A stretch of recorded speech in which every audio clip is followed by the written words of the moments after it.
Okay ये हमारा experimental setup है आयनाइजेशन पोटेंशियल ऑफ मर्करी के लिए।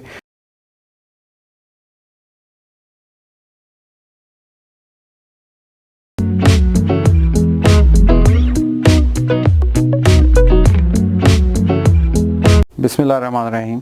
अस्सलाम वालेकुम बच्चों।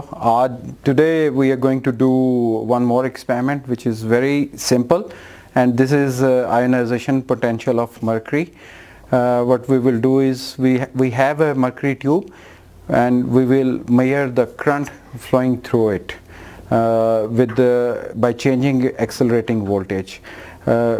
Here is the circuit diagram. We'll come to the actual circuit in a while. तो यहाँ पे आप देखें कि ये हमारे पास ट्यूब है, मर्करी ट्यूब है विच इज़ अ ट्रायोड। तीन उसके वो टर्मिनल हैं, एक फिलामेंट का है, एक ग्रिड है and then there is anode. So जो ग्रिड है वो कैथोड के तौर पे भी एक्ट करता है, फिलामेंट वो कैथोड के तौर पे भी एक्ट करता है। इसमें टू स्टार्ट विथ हमारे पास एक ट्रांसफार्मर है, 220 वोल्ट AC अप्लाई किया।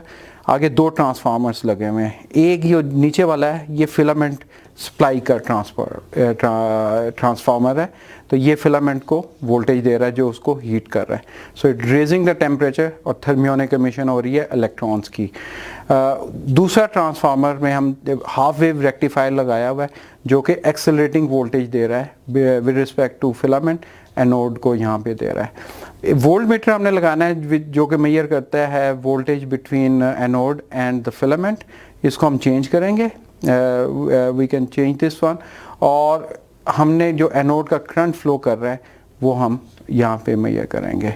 सो experiment very simple, thermionic emission होगी, विल अप्लाई वोल्टेज, वो एक्सेलरेट करेंगे, रास्ते में मरकरी के जो वेपर्स आएंगे वो स्ट्राइक करेंगे।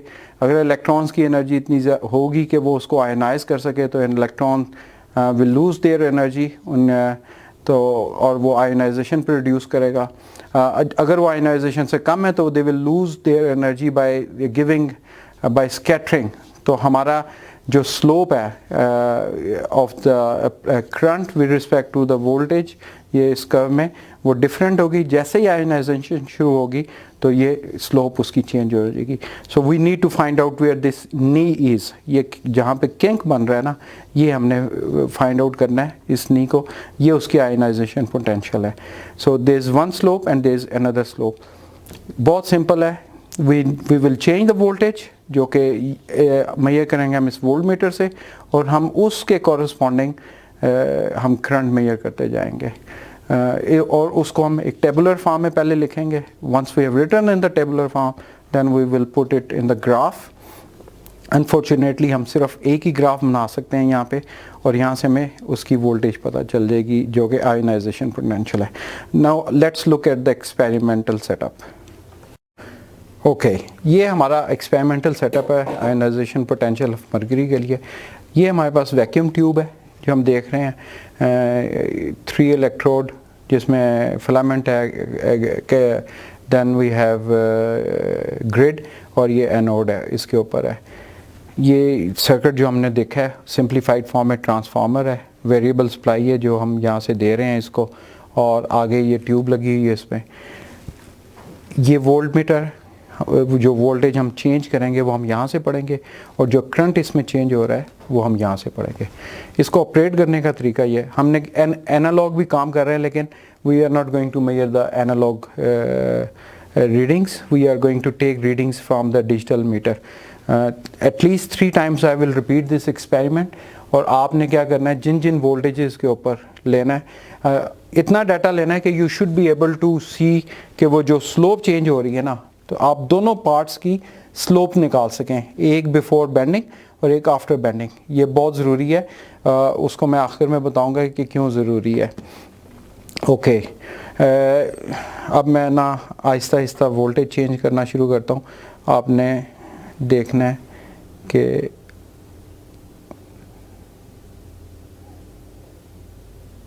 जूम करके आप ज़रूर देखिएगा कि वोल्ट मीटर पे और एम मीटर के ऊपर स्केल कौन सा है, ठीक है। सो वोल्ट मीटर के ऊपर वोल्ट्स का स्केल है, और एम मीटर के ऊपर मिली एम्पियर्स का स्केल है। सो हम इधर वोल्ट्स पढ़ रहे हैं और वहाँ पे हम मिली एम्पियर्स पढ़ रहे हैं। सो 0.085 या 0.084 milli ampere means 84 micro amperes. तो ये आप देखिएगा, जो जब आप टेबल बनाएं तो इसका ज़रूर ध्यान रखिएगा कि स्केल क्या है। सो Aahista Aahista I am increasing the accelerating voltage, उसके साथ साथ करंट बढ़ रहा है। ये लीनियरली इंक्रीज करना चाहिए before the it hits the ionisation. जब आयोनाइजेशन होगी तो हमारे पास नंबर ऑफ कैरियर्स बढ़ेंगे। जब कैरियर्स बढ़ेंगे, इलेक्ट्रॉन्स बढ़ जाएंगे तो करंट भी बढ़ जाएगा। सो स्लोप चेंज हो जाएगी आयोनाइजेशन के बाद। तो हम यहाँ पे सिर्फ फर्स्ट आयोनाइजेशन देख रहे हैं।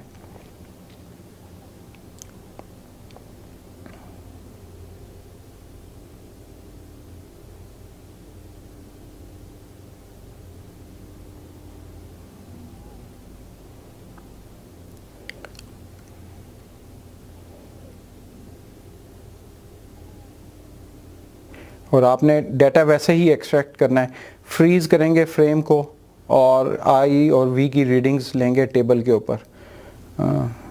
अब यहाँ पे you need to have at least 20-25 readings, तभी आपके उसका जो चेंज ऑफ स्लोप है वो ऑब्जर्व कर सकेंगे।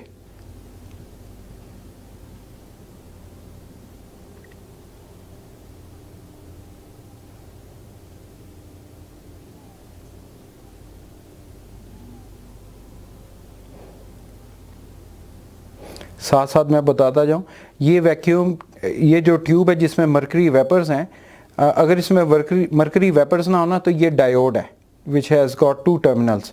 तो एक फिलामेंट है और 2 टर्मिनल हैं। तो आप देखें कि it should follow the diode, vacuum diode का आईवी कर्व फॉलो करना चाहिए। लेकिन जैसे ही इसके अंदर हम कोई गैस फिल करते हैं, जैसे मरकरी हमने वेपर्स फॉर्म में डाल दी या हीलियम हो या कोई और गैस हो, तो ये जो चेंज ऑफ स्लोप है उसका पॉइंट डिफरेंट होगा और उसकी स्लोप भी डिफरेंट होगी। और ये स्लोप जो सी है ना, जो चेंज हो रहा है आफ्टर द नी, जब आयनाइजेशन होती है, वो डिपेंड करता है कि उसमें प्रेशर कितना है गैस का। And the pressure is directly related to how many molecules और atoms are of that gas और that species are present in there. ज़्यादा होंगे तो ज़्यादा आयनाइजेशन हो, ज़्यादा करंट होगा, और अगर कम होंगे तो कम आयनाइजेशन करंट प्रोड्यूस होगा। तो इसका मतलब है कि जो नी के बाद लाइन बनेगी उसकी स्लोप डिपेंड करती है the pressure of the gas और the vapours inside the tube.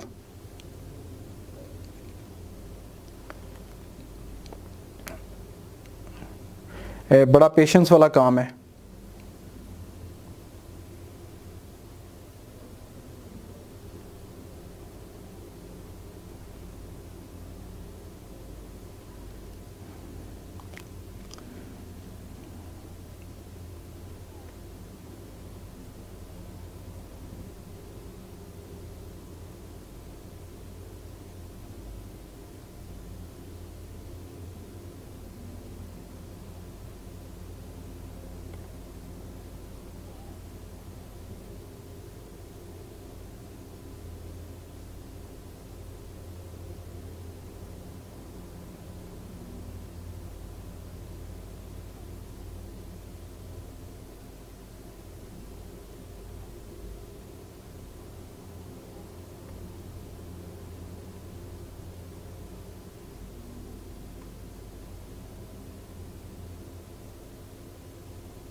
तो मैक्सिमम अराउंड 1.3 वोल्ट तक जाएगी। तो हम 1.15 के पास पहुंच गए हैं।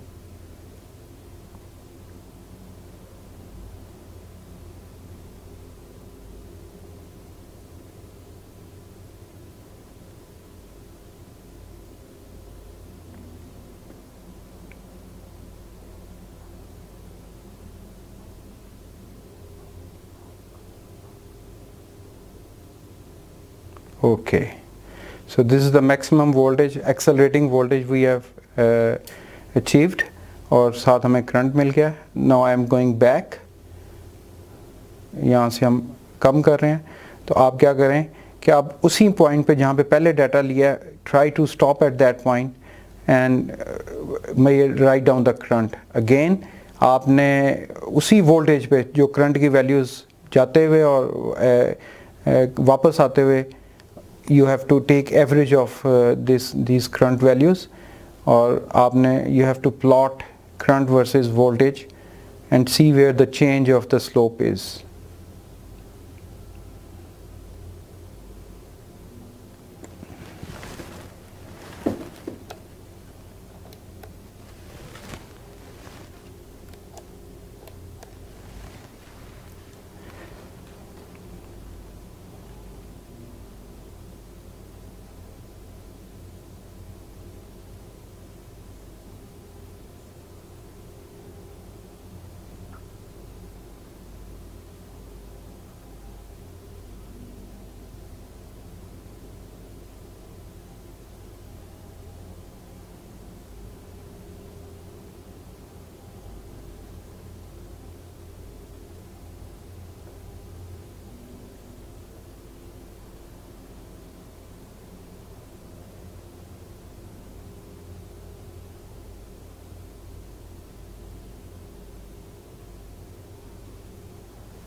Okay, so that's the experiment जो हमने कर लिया। अब आपने इसको प्लॉट करना है और you have to find out कि where that knee is, where that slope is changing. एक असाइनमेंट और इसके साथ मैं कहूँगा, थोड़ी सी एडवांस लेवल की है। ये जो चेंज ऑफ स्लोप है और उसके बाद आयनाइजेशन के बाद जो करंट की वैल्यू है ना, वो डिपेंड करती है प्रेशर। थोड़ा सा लिटरेचर सर्व करें। I don't know what is the pressure, vacuum partial pressure of mercury vapors in there, लेकिन slope जो सी है, अगर probably you will be able to find कि हमें कोई literature मिल जाए जहाँ पे लोगों ने मुख्तलिफ partial pressures of mercury के ऊपर ये experiment किया हो, and you can estimate कि ये हमारा कितना प्रेशर हो सकता है। सेकंड, डिटरमिन करेंगे इसकी डायोड से, डायोड की करेक्टरिस्टिक्स से कितनी डेविएशन है। That can also tell you कि इसके अंदर कितने मरकरी के वेपर प्रेशर होगा। Okay, good luck, thank you very much.